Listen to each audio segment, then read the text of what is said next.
Namaskar, this is Shamika Ravi and I am here to present some of our latest research which was published as an EAC PM working paper. This is joint work with Professor Mudit Kapoor from ISI, Dr. Shankar Ranjan and Dr. Gaurav Dhamija and Neha Sareen. Basically, we are going to talk about the changes that happened in consumption pattern of ordinary Indians of different consumption classes, wealthy people, relatively poorer people. How is their food consumption changing? Because now we have the luxury of excellent quality survey data on consumption expenditure. But what is very nice about this latest round of household consumption expenditure survey from Ministry of Statistics and Planning, basically they have also measured actual quantities in kilograms. So, we are in a position to see what is the change, and in today's talk we are going to explore what impact does it have on health. All right. So, we will look at health outcomes and how fundamentally health status of Indians is changing because of the food they are consuming.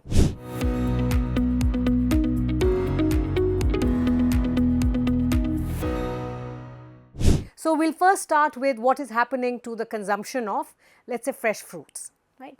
In terms of fresh fruits, what you see is in 2011-12 and how does it compare with 10 years later in 22-23. This is from the top class, top 20% to the bottom 20% in terms of consumption class.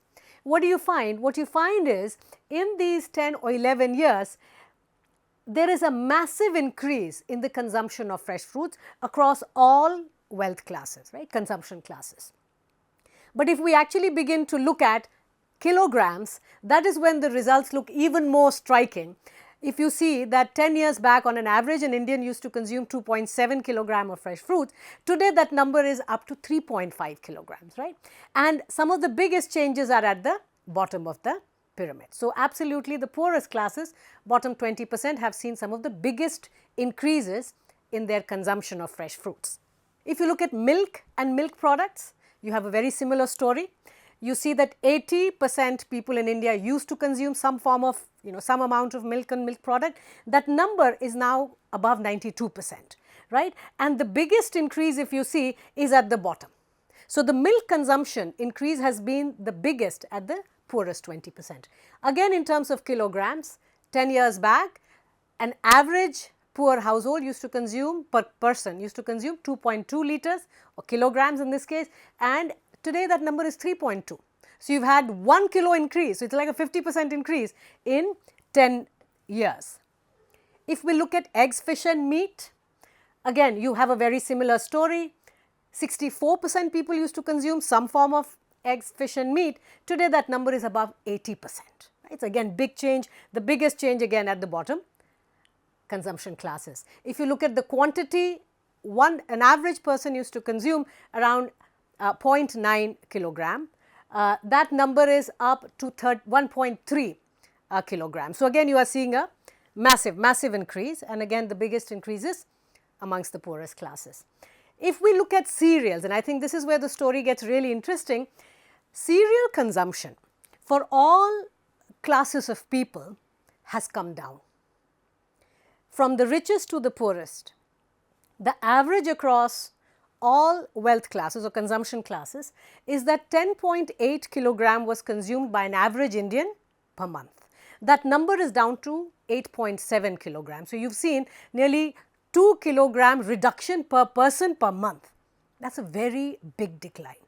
And this is not a story about rich people eating less rice and wheat, it is the case also with the poorest 20%. The poorest 20% used to consume 10.2 kilogram per person per month, they are consuming 8.1 kilogram. So, this is a society wide, it is a nationwide difference that you are seeing happen in the state. Now, what about the actual kilograms? And if you look at these are the rural households, these are the urban households, everybody across all strata, geographically urban, rural, all states, union territories, everyone is consuming fewer cereals. So, now if you recount, basically your food plate is looking very different in just 10 years. You are reducing cereals and you are eating more of everything else, right, and everything else being measured by fruits, milk products, if you look at vegetables, meat, fish, eggs, etc. So, you are seeing a big change overall.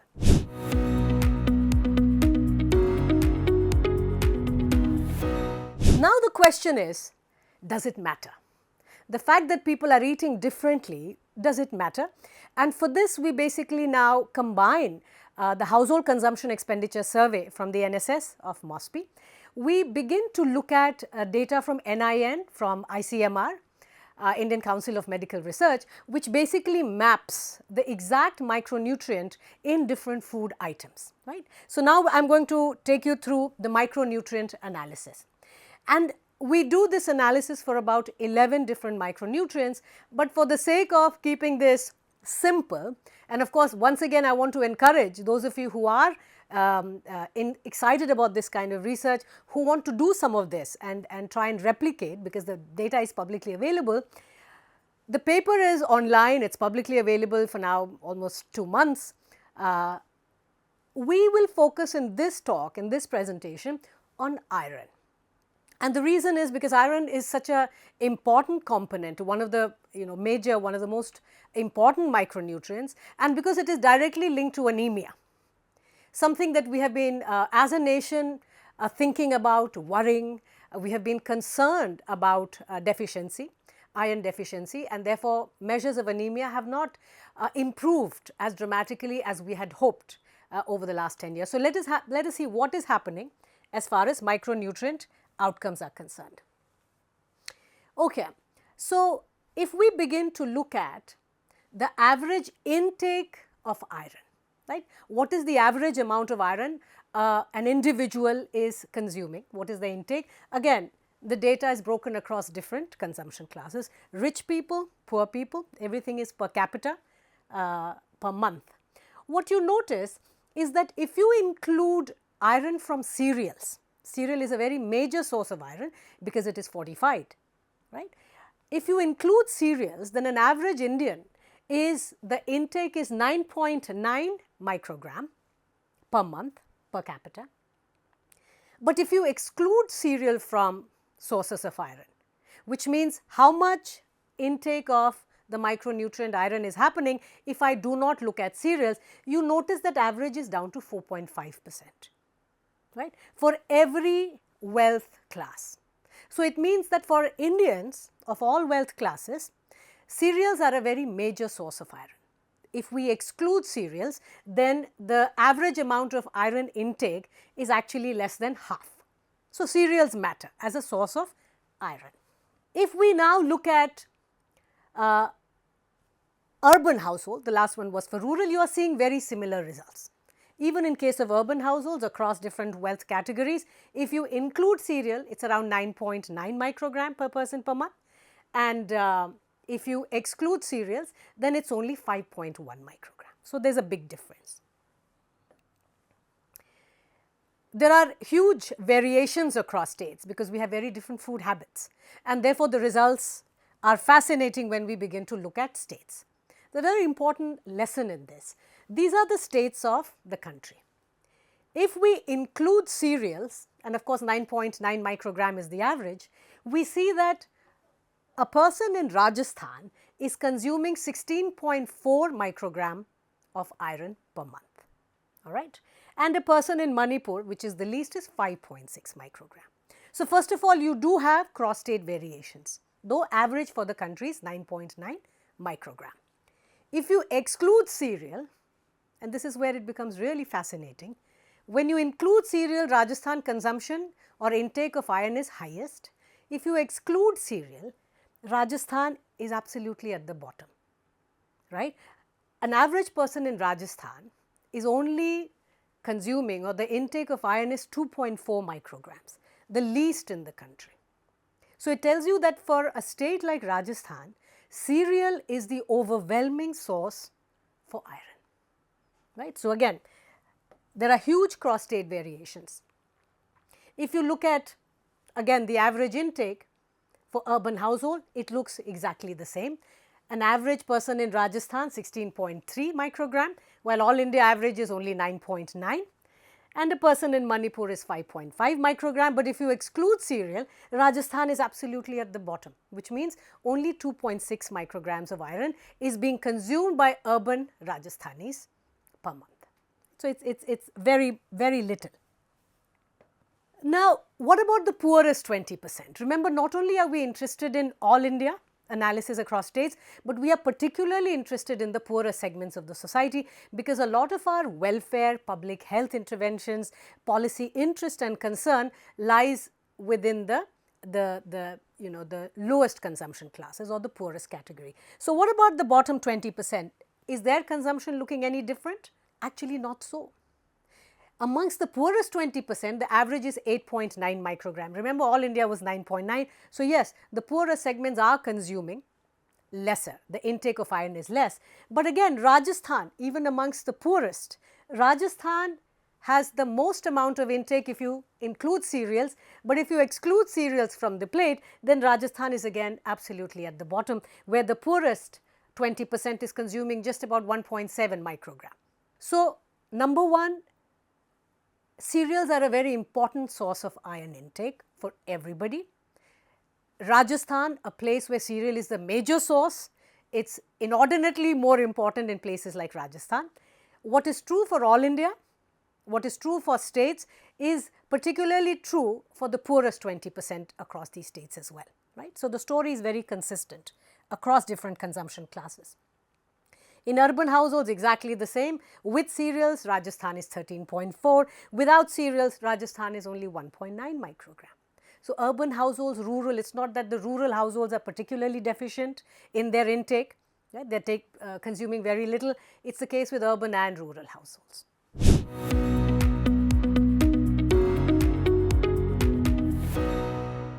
A very important thing to remember is, whenever we are thinking of policy interventions, we are thinking of averages, and you will often hear people talk about the average impact of this particular intervention was this much. But when you are thinking of intake, when you are thinking of anemia, when you are thinking of any of these public health concerns, and particularly iron in this case, the distribution is very important too. So, it is not just the averages, but the entire distribution of the intake in this case of iron, which becomes very important, right. So, typically we focus on average. The average intake in Rajasthan is this much, the average intake in Manipur is this much, but that is the average. Around the average there is a distribution, which means there are people in Rajasthan who actually have greater intake. There are people who have much worse than the numbers you have seen. What I have shown you are the averages. We have to look at distributions therefore, and in a minute I will explain why distributions matter a great deal when we think of public health. And this is a fascinating graph. It tells you this is the distribution of iron intake for the different wealth classes. So, these are all similar graphs to what you have seen, but what this is telling you is the deep blue lines, those are the averages for different wealth classes or consumption classes more precisely. But even amongst the 20% richest households in India, there are a large number of people, that whole yellow segment. Amongst the richest also, there are many people who have very little iron intake. So, while the average iron intake is higher for wealthier people and it is lesser for poorer segments, but there is a distribution around the average, which means even amongst the richest households, we have a significant number of units or households or people that are actually consuming very little iron. And of course, we have some who are consuming a great deal. And these distributions are for all wealth classes. Now, what we are getting to, when I motivated the story in the beginning, how you are consuming less cereals and consuming more of everything else, we are moving in the direction of what India is witnessing at a very rapid pace, which is it's a blossoming, it's a rapid increase in dietary diversity. We are eating many more things now, many more different kinds of food groups. And I want to perhaps spend a minute on explaining now that diversity can be measured in very different ways. What we do in this analysis is we borrow a concept from how people study biosphere, right? And it's called the Shannon Diversity Index. In ecology, when you're studying the environment or you're studying biodiversity, Shannon Index is often used to measure how many different kinds of species reside in a particular location, right. So, it gives you a sense of diversity. We are using the same index for looking at how many different sources of iron are there on your plate. So, how diverse are the sources of iron? And this is the measure of dietary diversity for different consumption classes. What you are noticing is that the richer 20% of the population, they do have a greater diversity, the diversity is higher, right. The poorer segment of society has a slightly lower diversity.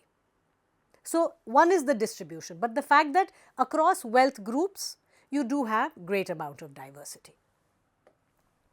But very importantly, the red dots are giving you the diversity 10 years back and what is happening to diversity in 22-23, the latest numbers, those are the blue dots. Everywhere, all wealth classes, all consumption classes have seen a growth or a rise in dietary diversity measured as the Shannon index. You are seeing the rich people are eating variety, more variety, the poorest are eating more variety. And this is a crux of what we are trying to explore, that okay, now you have greater diversity across wealth consumption classes. What about across different states? Every state of India is seeing a growth or a rise in food or dietary diversity. People everywhere are eating more different kinds of food. Of course, Rajasthan here with the least dietary diversity has seen the minimal growth. But then of course, you also have Jharkhand where there has not been a great, you see places like Maharashtra. You can also see West Bengal, small rise in diversity, but you also have states like Sikkim. You have Tamil Nadu, Kerala, Andhra Pradesh, Goa, look at Nagaland. In fact, the northeastern states, Arunachal, Sikkim and all have had the biggest growth in diversity, right. This is great availability because of this massive expansion in infrastructure in the most remote parts of the country. More kinds, different kinds of food items are now easily available. So, there is an availability story backed by this massive expansion in infrastructure and supply chain. But you can see that the growth is there everywhere in the country. It is more in some of the remote parts, in the parts which are well connected. Of course, there could be a food habit story. Rajasthan's connectivity has improved like everywhere else, but the minimal growth has also got to do with cultural aspects, right. It has to do with what kind of food do people eat, though again there has been an increase in diversity.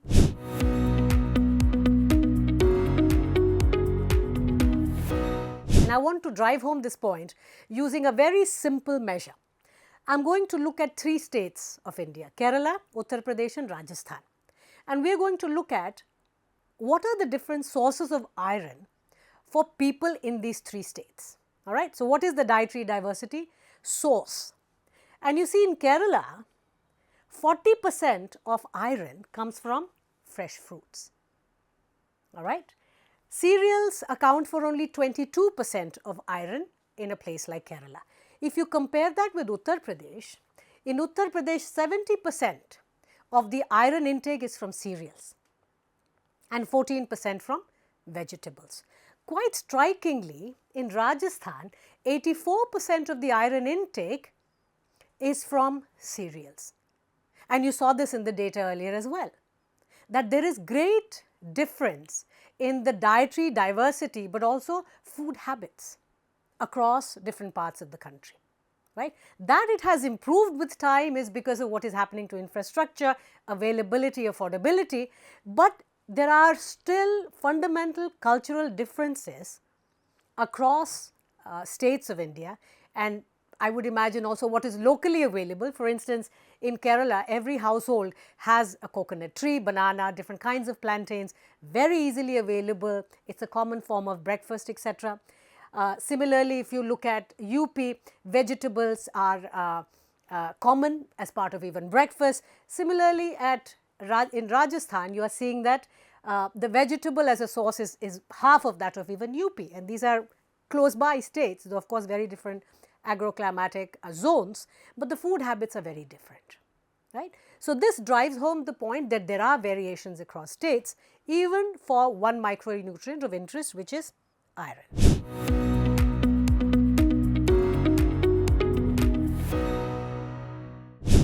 Now, we want to get to the fact that you are eating more of everything, less of cereal.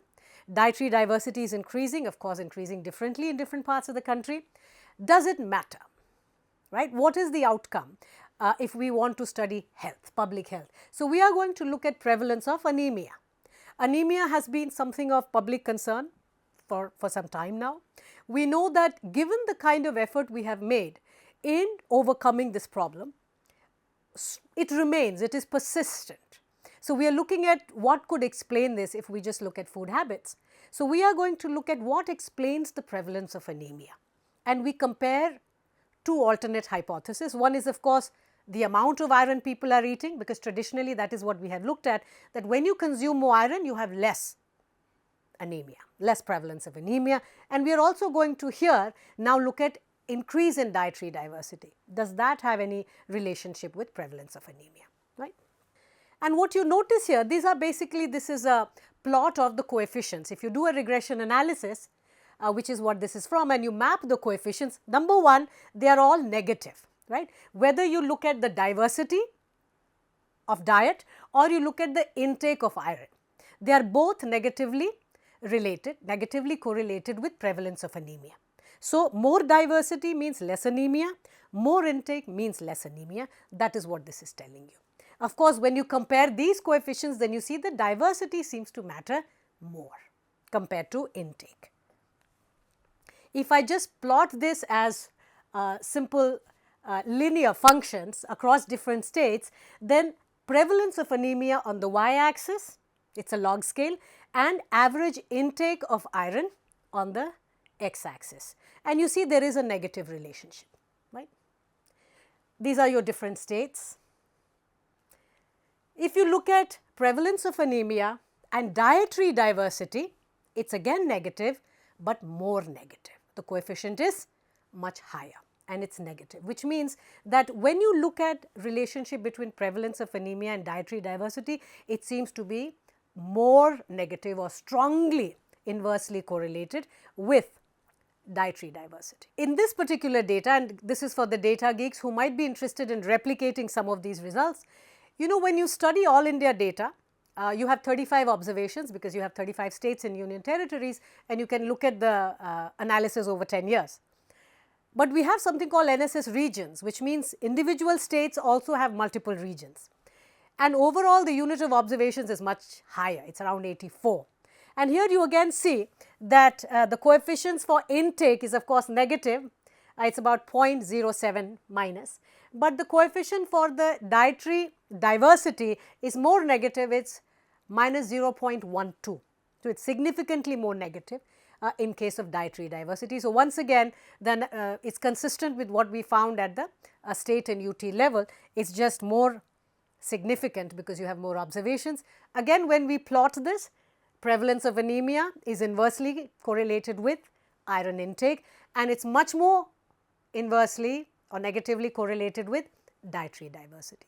So, overall this thesis is to explain that anemia is about iron intake, and the policies we have been following until now has been universal fortification, for instance of cereals, and it has had a impact. We have had an impact in the form of reducing incidence of anemia or the prevalence of anemia, but I think the time is right that we now begin to focus on dietary diversity, because no matter how you dice this data, no matter how you analyze, we are seeing a very strong negative relationship between prevalence of anemia and dietary diversity.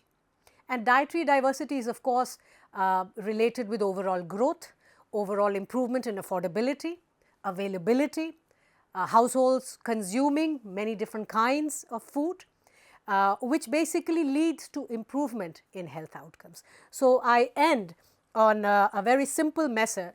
This is that dietary diversity matters and it seems to matter a lot. So, I think we need to now have a rethink in terms of public health approach for certain basic fundamental metrics of interest such as anemia. We need to push dietary diversity.